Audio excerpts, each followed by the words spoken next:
Assalamualaikum warahmatullahi wabarakatuh. Perkenalkan kami dari kelompok 11.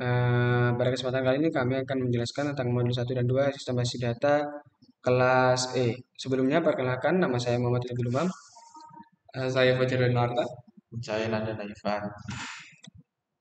Pada modul 1 kami diberi studi kasus untuk mengidentifikasi apa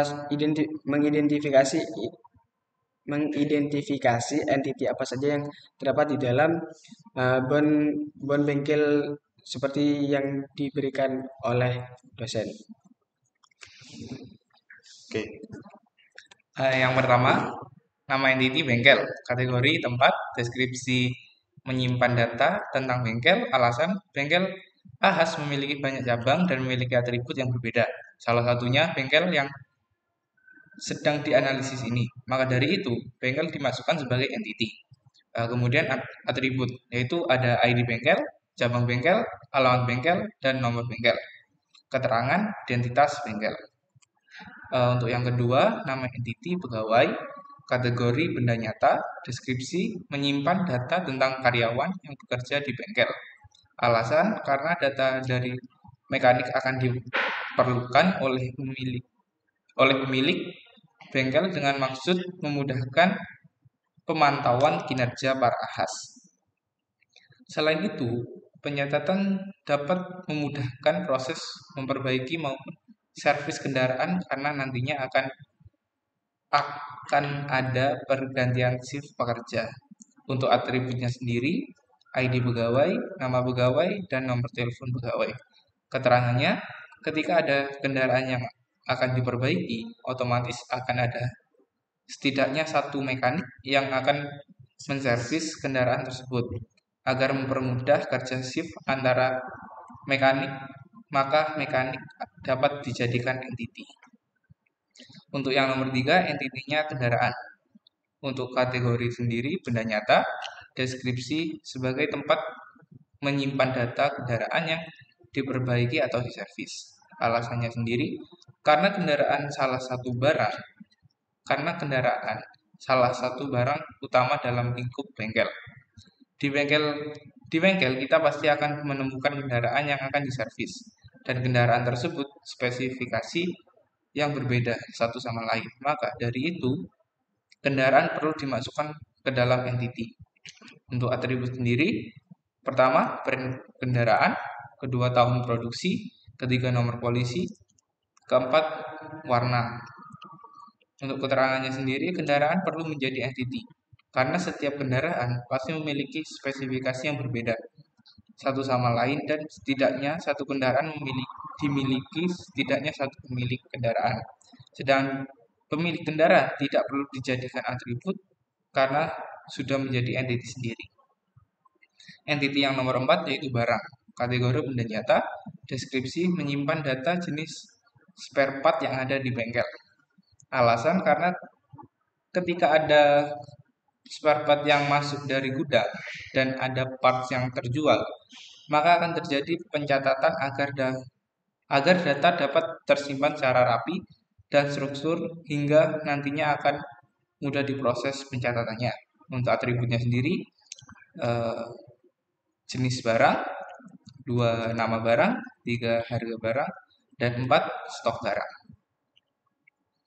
Keterangannya sendiri, setiap parts memiliki seri yang berbeda. Ketika mencatat penjualan, parts perlu adanya atribut seperti kode, nama, stok, dan harga jual. Entity ini dibuat agar proses pencatatan dan pengelolaan data dapat lebih mudah. Untuk yang entity nomor 5 yaitu pelanggan. Kategorinya benda nyata. Deskripsi menyimpan data tentang pelanggan yang melakukan servis kendaraan. Alasan, dalam proses transaksi, data diri pelanggan menjadi hal yang perlu dicatat. Untuk atributnya sendiri, pertama ada nama pelanggan, kedua ID pelanggan, ketiga nomor telepon pelanggan, dan yang keempat nomor polisi pelanggan. Keterangannya sendiri yakni entity pelanggan dibuat untuk mempermudah memproses kendaraan pelanggan yang akan atau sudah diservis. Atribut nomor polisi kendaraan akan menjadi bukti saat pengambilan kendaraan. Atribut nomor telepon pelanggan dapat mempermudah saat admin bengkel menghubungi pelanggan. Untuk entiti yang keenam yaitu transaksi. Untuk kategori sendiri abstrak atau peristiwa. Deskripsinya menyimpan data dalam transaksi servis kendaraan. Alasannya untuk mengetahui transaksi apa saja yang sudah dilakukan dalam proses servis kendaraan. Atribut 1. ID kendaraan, 2. Tanggal transaksi, 3. ID mekanik, 4. Nama mekanik, 5. Nomor faktur, 6. ID bengkel, 7. Detail transaksi. Keterangannya sendiri, setiap transaksi memiliki detail transaksi yang berbeda. Karena itu, detail transaksi merupakan atribut dan juga merupakan entiti. Baik, yang selanjutnya itu identifikasi entity dari multi-value attribute dan redundant attribute. Dari entitinya sendiri itu ada jenis barang. Untuk kategorinya itu abstrak atau peristiwa. Deskripsinya menyimpan data tentang jenis barang yang ada di bengkel.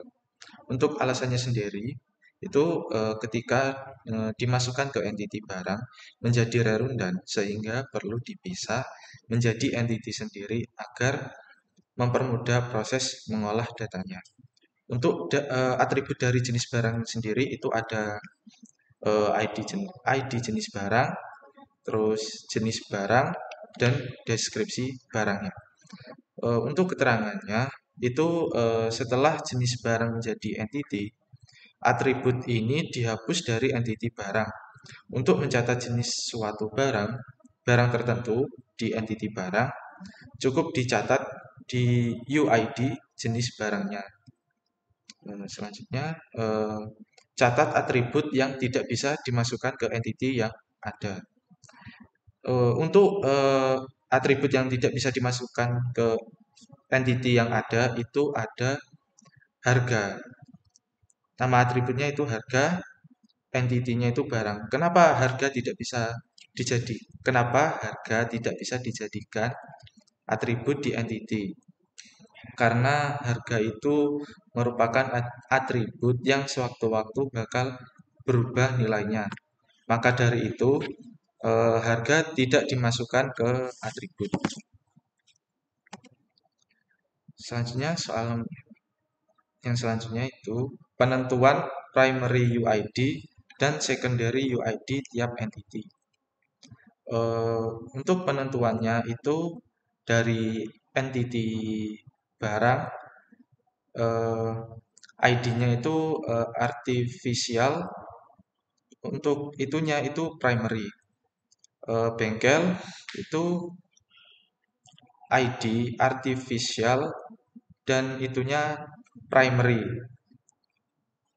Di bengkel itu UID-nya ada nomor telepon, natural, lalu primary.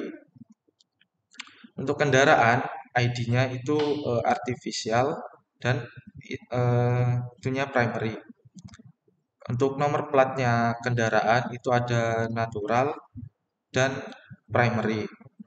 Untuk entity pegawai, daftar UID-nya itu ada ID dan nomor telepon. Untuk ID-nya sendiri itu ada artificial dan primary. Untuk nomor teleponnya itu natural dan primary. Di entity pelanggan itu ada ID dan nomor telepon. Untuk ID-nya sendiri itu artificial dan primary. Untuk nomor teleponnya itu natural dan primary. Entity jenis barang itu ada UID-nya itu ada ID dan jenis barang. Untuk ID-nya sendiri itu artificial dan primary. Untuk jenis barangnya itu natural dan secondary. Untuk entity transaksinya itu ada dua, UID-nya itu ID transaksi dan ID barang. Untuk ID transaksi sendiri itu ada artificial dan primary, Dan untuk ID barang itu natural dan secondary. Selanjutnya itu identifikasi relationship antar entity.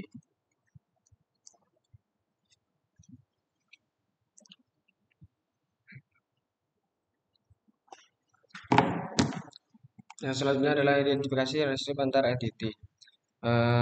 Setelah kita mengidentifikasi entity apa saja yang ada di dalam bon atau bengkel seperti studi kasus di atas, kita harus membuat relationship yang bisa terjadi antar entity tersebut. Untuk relationship antara yang saya temukan adalah antara bengkel dan barang, bengkel dengan pegawai, bengkel dengan pelanggan, bengkel dengan kendaraan, barang dengan jenis barang, pegawai dengan pelanggan, pegawai dengan kendaraan, pegawai dengan transaksi, pelanggan dengan kendaraan, dan juga pelanggan dengan transaksi.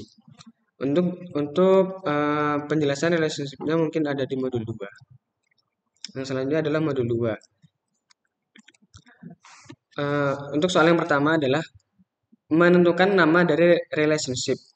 Nama relationship menunjukkan makna relationship antara dua entity. Jadi kita membuat relationship itu tidak ngawur. Jadi harus memang benar-benar terjadi hubungan antara kedua entity tersebut. Nama bisa dibaca dua arah. Maksudnya bisa dibaca dari kolom ke baris dan juga baris ke kolom. Untuk peminjaman di bengkel, tentukan nama relationship-nya. Nama relationship dibaca dari entity baris, nama relationship entity kolom. Seperti yang saya jelaskan tadi, saya telah memberikan daftar. Saya telah mengidentifikasi relationship apa saja yang mungkin terjadi antara entity yang telah saya identifikasi di awal. Untuk relationship yang mungkin terjadi antara bengkel dengan barang adalah barang dimiliki oleh bengkel dan juga barang dan juga bengkel memiliki barang. Yang selanjutnya, relationship antara bengkel dan pegawai adalah pegawai ini dimiliki oleh bengkel dan juga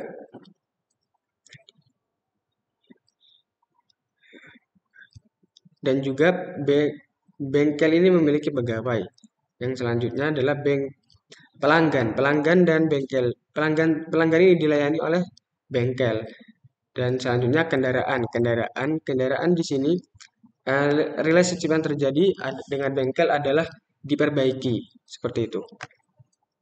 Untuk relationship selanjutnya antara barang dan jenis barang.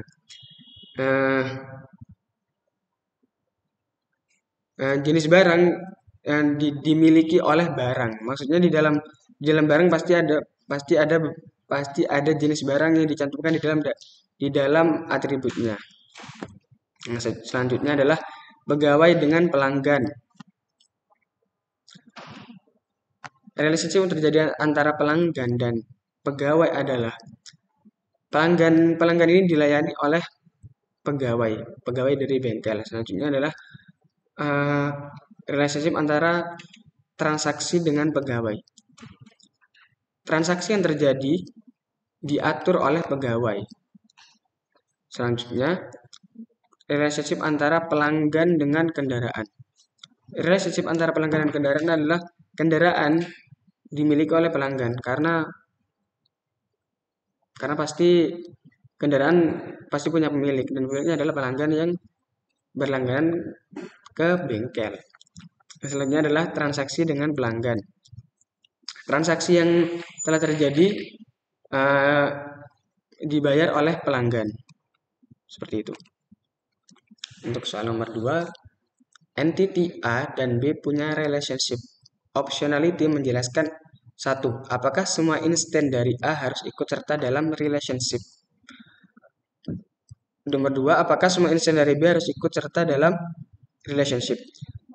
Dan juga jenis optionality, wajib dan tidak wajib. Wajib bagi A jika semua instance A harus ikut relationship tersebut. Tidak wajib bagi A jika ada instance A boleh tidak ikut relationship tersebut. Untuk setiap relationship tentukan optionality dari entity yang terkait. Yang pertama, relationship antara barang dan juga jenis barang. Optionality barang wajib, karena setiap barang harus ada jenisnya. Ketika menambah data harus dicantumkan jenisnya. Optionality jenis barang tidak wajib, karena jenis barang tidak harus ada barangnya. Relationship bengkel dengan barang. Optionality bengkel tidak wajib, karena di dalam bengkel tidak harus ada barang. Semisal bengkel yang baru saja dibuat dan juga harus dimasukkan di database, mungkin saja di dalam bengkel tersebut isinya masih kosong, tidak ada barang sama sekali. Namun memang tempat tersebut digunakan menjadi bengkel, jadi di dalam database dinamai dengan bengkel. Yang selanjutnya, optionality barang wajib, karena setiap barang pasti memiliki tempat. Ketika menambah data baru, barang harus ada nama pemilik, dalam hal ini adalah bengkel. Relationship bengkel dengan pegawai. Optionality bengkel tidak wajib, karena semisal bengkel yang baru dibuat namun sudah ada di dalam database, padahal belum ada pegawainya. Maksudnya seperti yang bengkel dengan barang tadi, mungkin saja saat awal membuat bengkel masih kosong dan belum memiliki pegawai sama sekali. Namun di dalam database sudah tercantum bengkel. Yang selanjutnya, optionality pegawai wajib, karena data dari seorang pegawai harus tercatat dalam suatu instansi atau tempat bekerja. Dalam hal ini adalah bengkel, karena pegawai pasti memiliki tuan atau tempat untuk bekerja. Dalam hal ini tempat bekerjanya adalah bengkel. Selanjutnya, relationship antara bengkel dengan pelanggan. Optionality bengkel tidak wajib, karena bisa saja bengkel yang baru dibangun dan datanya sudah ada dalam database, padahal belum memiliki pelanggan. Optionality pelanggan wajib, karena pelanggan pasti memiliki tempat untuk mendapatkan servis yang dicari. Dalam hal ini adalah bengkel. Relationship selanjutnya adalah relationship antara bengkel dengan kendaraan. Optionality bengkel tidak wajib, karena tidak selalu di dalam bengkel terdapat kendaraan. Di dalam bengkel bisa saja terdapat barang atau lain-lain yang bukan kendaraan. Optionality kendaraan tidak wajib, karena kendaraan tidak selalu mencantumkan bengkel tempat servisnya. Relationship pegawai dengan pelanggan. Optionality pegawai tidak wajib, karena tidak semua pegawai berhubungan langsung dengan pelanggan. Karena pasti pegawai dibagi menjadi beberapa bidang, yang pasti dalam beberapa bidang tersebut tidak semuanya tidak langsung kontak dengan pelanggan. Optionality pelanggan wajib, karena data pelanggan harus diketahui oleh pegawai yang bersangkutan. Misalnya oleh kasir. Data pelanggan tersebut harus diketahui oleh kasir untuk memudahkan kerja kasir tersebut. Relationship yang selanjutnya, relationship antara pegawai dengan transaksi. Optionality pegawai tidak wajib, karena tidak semua pegawai mengerjakan dalam bidang transaksi. Hanya beberapa saja yang mungkin yang hanya bekerja dalam bidang transaksi, contohnya kasir. Yang lainnya seperti mekanik atau montir dan sejenisnya tidak mengurusi transaksi. Optionality transaksi tidak wajib, karena dalam transaksi yang diperlukan hanyalah nama dan pegawai yang bersangkutan. Jadi tidak semua data yang ditransaksi dicantumkan di dalam detail transaksi tersebut. Mungkin yang dicantumkan hanya nama pegawai dan UID-nya saja, dan tidak semua atribut dari pegawai tersebut dicantumkan. Yang selanjutnya adalah relationship antara pelanggan dan kendaraan. Optionality pelanggan tidak wajib, karena tidak selalu pelanggan yang diservis adalah kendaraan. Bisa saja pelanggan tersebut tidak menservis kendaraan, namun hanya membeli spare part yang dibutuhkan olehnya. Contohnya membeli spion atau membeli lampu atau sejenisnya. Dan optionality kendaraan wajib, karena kendaraan harus mencantumkan nama pemiliknya. Yang selanjutnya adalah relationship pelanggan dengan transaksi. Optionality pelanggan wajib, karena detail dari pelanggan yang bersangkutan tercantum dalam transaksi. Di dalam transaksi pasti ada detail data-data pelanggan, benar. Di dalam detail transaksi terdapat data pelanggan yang bersangkutan. Semisal yang sepertinya semuanya memang. Opsionalitas transaksi tidak wajib karena yang dibutuhkan hanyalah UID transaksi saja. Yang soal ketiga, untuk setiap relationship, tentukan cardinality setiap entity yang terlibat. Relationship barang dan jenis barang. Cardinality yang terjadi adalah one to many. One di sisi barang, many di sisi jenis barang. Karena dalam pencatatan barang baru harus menyertakan primary UID dari sejenisnya dan data lain. Relationship bengkel dengan barang. Cardinality-nya adalah one to many. One di sisi bengkel, many di sisi barang. Karena di dalam bengkel terdapat banyak barang. Relationship bengkel dengan pegawai. Cardinality-nya adalah one to many. One di sisi bengkel, many di sisi pegawai. Karena dalam satu bengkel bisa memiliki banyak pegawai. Sedangkan banyak pegawai tersebut hanya bekerja di dalam satu bengkel. Selanjutnya relationship bengkel dengan pelanggan. Cardinality-nya adalah one to many. One di sisi bengkel dan many di sisi pelanggan. Karena satu bengkel bisa memiliki banyak pelanggan dan banyak pelanggan tersebut hanya bisa berlangganan dalam satu bengkel.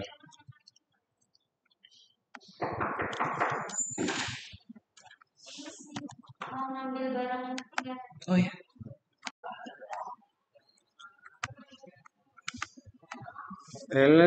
Relationship selanjutnya adalah bengkel dengan kendaraan. Cardinality-nya adalah one to many. One di sisi bengkel, many di sisi kendaraan. Karena satu bengkel bisa menangani berbagai kendaraan, sedangkan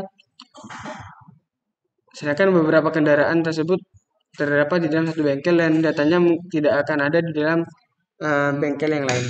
Relationship pegawai dengan pelanggan. Cardinality-nya adalah one to many. One di sisi pegawai, many di sisi pelanggan. Karena satu pegawai bisa melayani beberapa pelanggan sekaligus.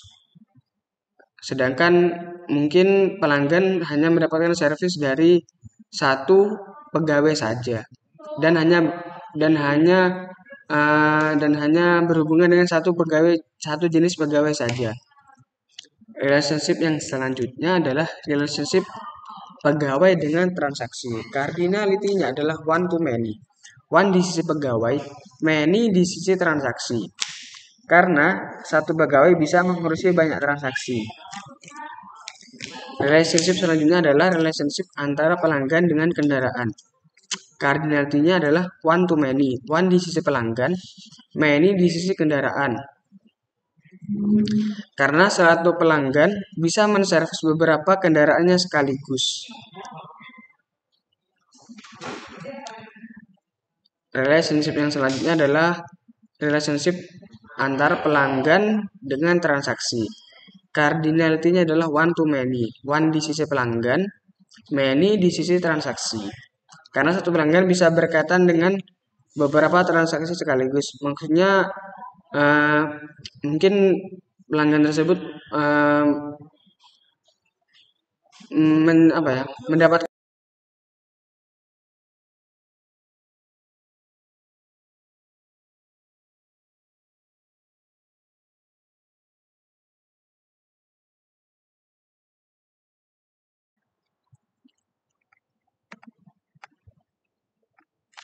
untuk yang selanjutnya adalah IRD. Seperti yang telah saya identifikasi sebelumnya, di dalam bengkel tadi terdapat beberapa entity dan juga atribut seperti pegawai, barang, jenis barang, bengkel, pelanggan, transaksi, dan kendaraan. Beberapa entity ini menjalin relationship dengan entity yang lainnya. Di dalam soal yang keempat ini kita diberikan tugas untuk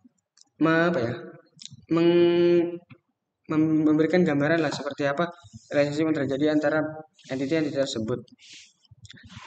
Yang pertama adalah relationship antara pegawai maaf sebelumnya di dalam hubungan relationship tersebut tidak boleh ngawur dalam penggambarnya seperti seperti simbol entity ini harus menggunakan kotak kotak persegi panjang seperti ini dan juga kabel-kabel ini dan juga relationship yang terjadi antara entity-nya. Maksudnya adalah one to one to many ataupun many to many. Seperti contohnya pegawai dengan transaksi yang terjadi adalah mohon maaf saya lupa. Pegawai dengan transaksi yang terjadi adalah one to many. Dan juga transaksi dengan pelanggan adalah many to many, one to many. Pegawai dengan pelanggan adalah one to many. Pegawai dengan bengkel adalah one to many. Pelanggan dan bengkel one to many. Pelanggan dan kendaraan one to many. Pegawai dan kendaraan one to many. Barang dan bengkel one to many. Jenis barang dan barang one to many. Nah, seperti itu relationship yang terjadi. Nah, selanjutnya adalah saya mengengineering relationship ini agar menjadi relasional seperti ini. Setelah saya engineering seperti inilah hasilnya.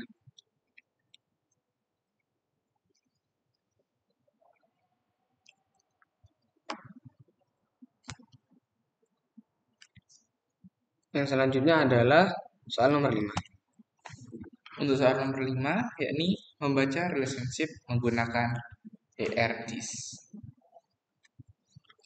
Untuk relationship yang pertama, yakni barang dengan jenis barang.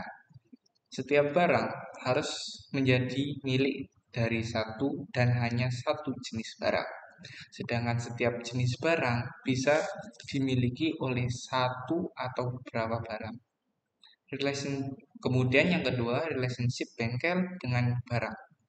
Setiap bengkel bisa memiliki satu atau beberapa barang, tetapi setiap barang bisa dimiliki satu dan hanya satu bengkel. Kemudian yang nomor 3, relationship bengkel dengan pegawai. Setiap bengkel bisa memiliki satu atau beberapa pegawai. Sedangkan setiap pegawai bisa dimiliki oleh satu dan hanya satu bengkel. Kemudian relationship yang keempat yakni bengkel dengan pelanggan. Setiap bengkel bisa memiliki satu atau beberapa pelanggan. Namun setiap pelanggan hanya bisa dilayani oleh satu dan hanya satu bengkel. Kemudian yang nomor 5 yakni relationship bengkel dengan kendaraan. Setiap bengkel bisa memiliki satu atau beberapa kendaraan sekaligus. Sedangkan setiap kendaraan bisa dan hanya bisa dimiliki satu bengkel. Kemudian nomor 6 yakni relationship pegawai dengan pelanggan. Setiap pegawai bisa memiliki satu atau beberapa pelanggan. Namun setiap pelanggan bisa dilayani satu atau beberapa pegawai. Relationship pegawai dengan transaksi. Setiap pegawai bisa melakukan satu atau beberapa transaksi. Sedangkan setiap transaksi bisa dilakukan satu atau beberapa pegawai. Kemudian yang nomor 8 yakni relationship pelanggan dengan kendaraan. Satu pelanggan bisa memiliki satu atau beberapa kendaraan, namun satu kendaraan harus menjadi milik satu dan hanya satu pelanggan. Relationship dan yang terakhir yakni nomor 9, relationship pelanggan dengan transaksi. Satu pelanggan bisa memiliki satu atau beberapa transaksi. Sedangkan satu transaksi harus menjadi milik satu dan hanya satu pelanggan. Mungkin sekian saja ya penjelasan dari kelompok kami tentang modul 1 dan 2 sistem basis data kelas E, kami dari kelas E. Jika ada kesalahan atau salah ucap kata, saya Mohon maaf sebesar-besarnya. Saya ucapkan terima kasih. Wassalamualaikum warahmatullahi wabarakatuh.